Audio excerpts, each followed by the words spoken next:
Hi, welcome to White Threads FlossTube number 67. Thank you so much for joining me today. I always love it when you do because then it means I'm talking to someone rather than just to a camera. I would absolutely love it if you would share my series of videos that I've been making about the projects from my new book, Frisian Whitework, Dutch Embroidery from Friesland, with your needleworky friends. Maybe you're on social media, maybe you have a blog, maybe you have some other way of sharing with people, maybe it's just your stitching group, you could tell them about it. I would absolutely love it if you did, because, you know, I've put all this effort into writing this book. I would love it if people got to see it and enjoy it and learn from it. Thank you if you are able to do that for me. Today I'm going to backtrack a little bit. The other day I showed you the needle case from the new book, and I told you about the button that was on the side of it and how I'd made a covered button just out of a regular button. I did in the previous video, I think it was number 65, explain how to do this with words, but today I'm going to show you how to do it. I understand that some people are visual people and they're not so good at instructions that are given orally, so I'm going to show you how to do it and hopefully that will help.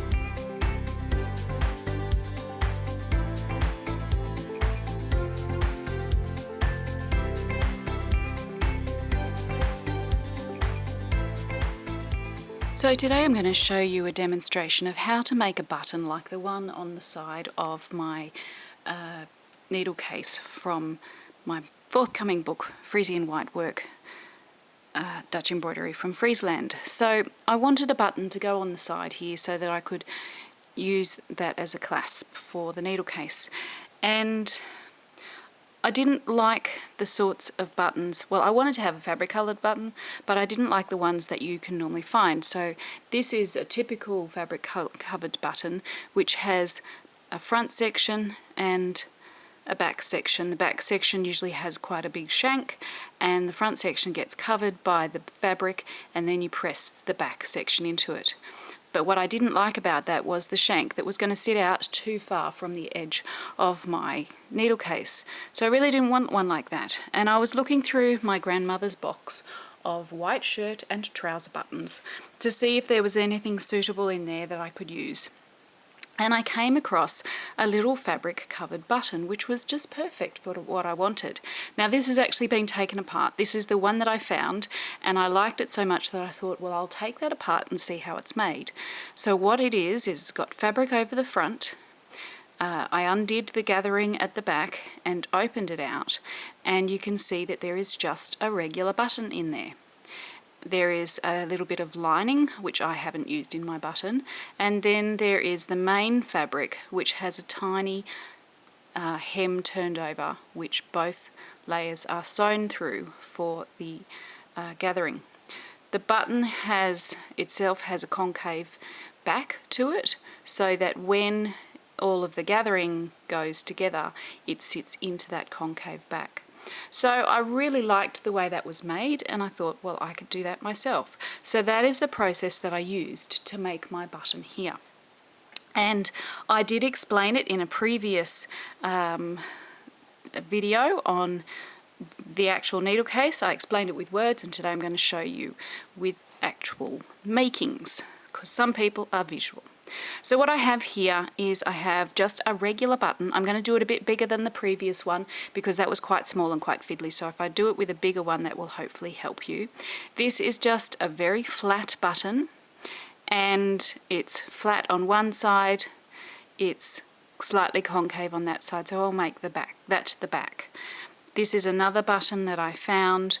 It's a bit wonky. There are some chunks taken out of this side here and the 4 holes in the middle are not in the middle, but you can see that it is concave on this side and convex on this side, so it's rounded. That I would make that the front and I would make this concave side the back, but that's not the one I'm going to use, but just to show you that there are other buttons you could use.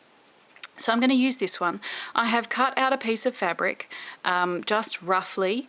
I did it by eye. If you're not confident doing that, you could get a lid or something and trace around it and use that to get the shape for your circle of fabric. Now if you were using, when you choose your fabric, don't choose something really thick because we're going to have a lot of bulk in it and we want to keep that bulk as little as possible. So a thinnish fabric is really helpful. The one that's used on my grandma's old button is a very fine fabric, and if it's a pattern fabric, choose where you're going to have what you're going to have on the button, so it will end up being something like that. Now I didn't choose that particularly, this is just to show you how to make it, but you can choose very carefully what sits on the front of the button by cutting carefully.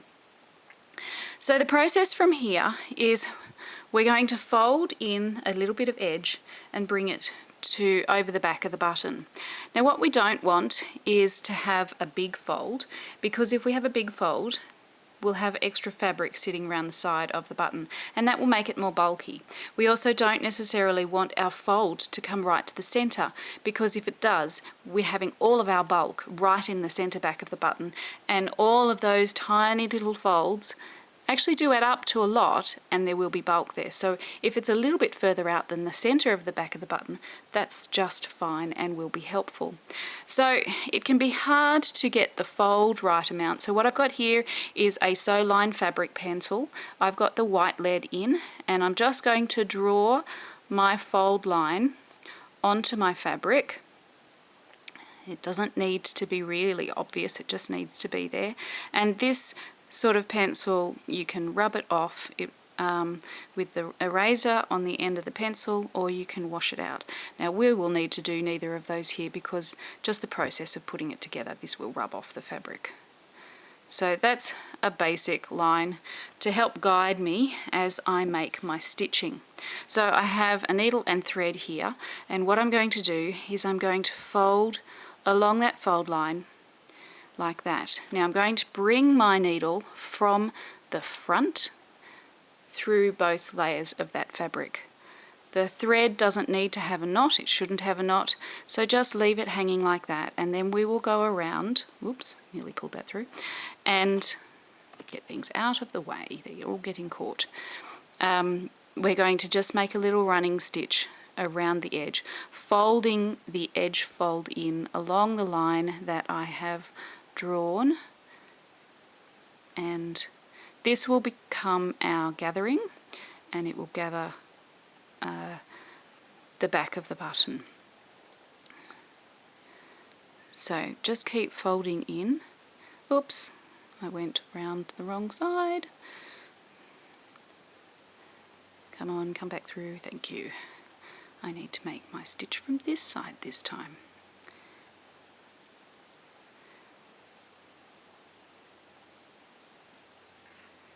So we just keep taking little stitches. Now you don't want your stitches to be too short, because the more stitches that you have, the more folds that you will have come together in the middle of the back, and that will mean more bulk. So you want some, but you don't want too many. So I wouldn't do them any longer than this, but I probably also wouldn't do them any shorter than this either. So you just want enough without too many. You'll probably work that out, how much you need. It's a bit hard to say exactly. So I'm just continuing around, working a little running stitch through both layers of the fabric, folding my fold in each time. Now you can imagine that if you were using a very thick fabric here, this would be pretty much impossible, because it would have too much bulk in it, and therefore you'd end up with a very, very lumpy button. Now if you want a lumpy button, that's great, but I didn't want a lumpy button on the side of my needle case. So just keep that in mind when you're choosing your fabric. Something fine is going to work best and be easiest for you to manage.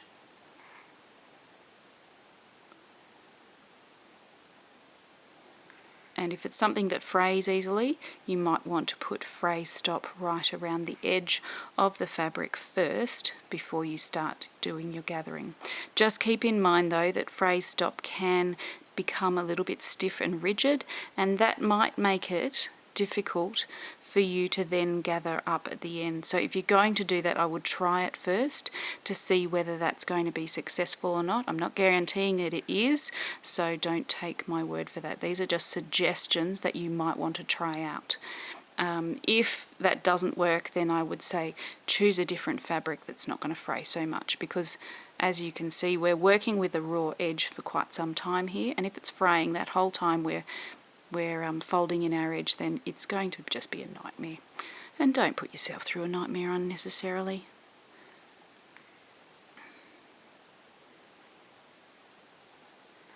Okay, so just continuing round with our short running stitches, folding the fabric in along the fold line.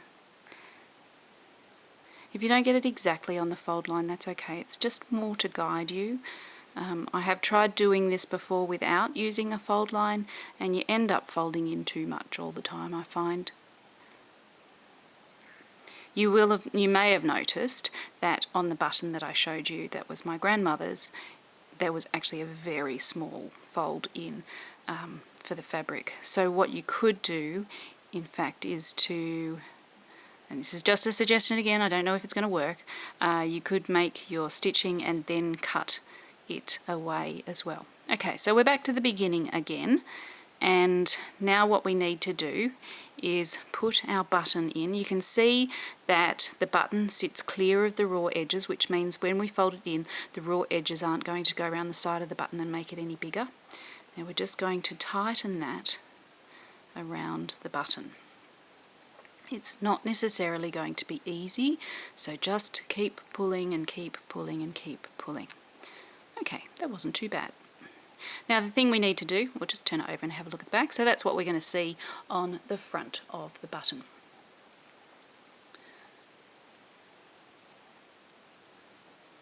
We will just tie this off.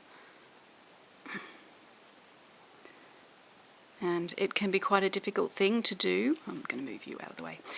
A difficult thing to do to tie off a button like this.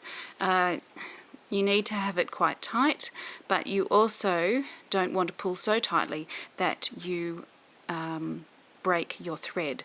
So as you do this, just pull as much as you can. If you find that when you do that you break your thread, do it again, but do it with a double thread. As in, do the whole gathering process again. And I've tied it off 3 times just to be a bit sure. So what I've done is I've re-threaded that thread into the needle, and this is our short end of the tail. So I'm going to just gently trim that off. Now I don't want to trim it off too close, because if I do, the knot could come undone, and I really don't want that to happen. That would make all that I've done a little bit useless.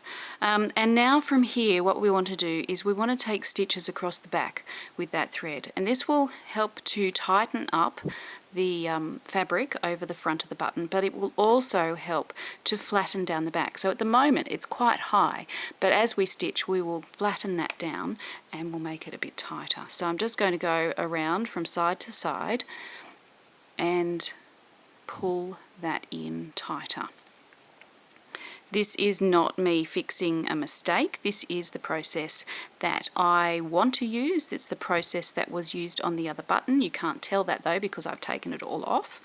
And this will help to make it flatter and also a bit more secure. So just keep going around and around until you're quite satisfied. This also covers over the back of the button where there was the gap between the edges of the fabric as well. So it just makes the whole thing a bit more secure.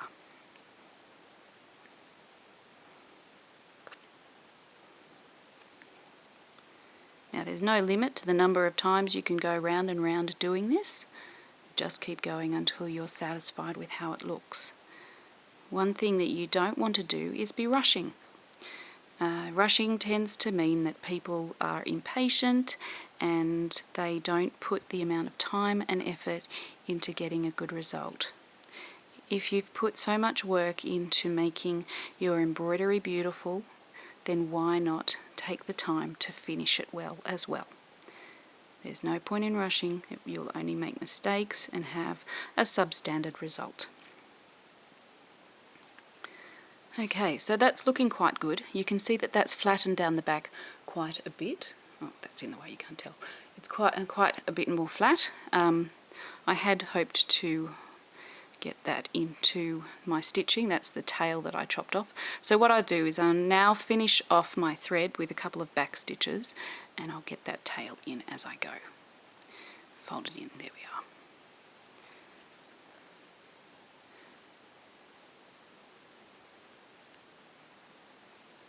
Oh, I've unthreaded my needle.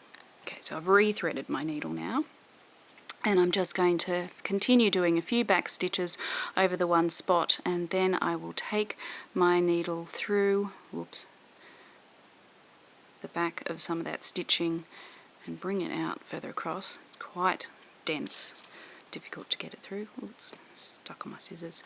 And then I can just trim that off. And that is my completed button. Now to sew that on, I would just take a few stitches through the back there, take a few stitches through the side, and just keep going from one to the other, then wind my thread right around to make a shank, and then we have our button. So you can see that that's quite a flat top. If you wanted to have a more rounded top on your button, then you would just choose a button that had a rounded front on it, and that would mean that you could have the rounded edge. So there we are, that's our button. That's the old one, and that's the one that we're trying to make. So I hope you found that to be really useful. Hopefully that was clear and that you would now feel quite confident in making your own covered buttons, simply just using the buttons that you have lying around. Thank you so much for joining me again today, and I will see you next time. Bye.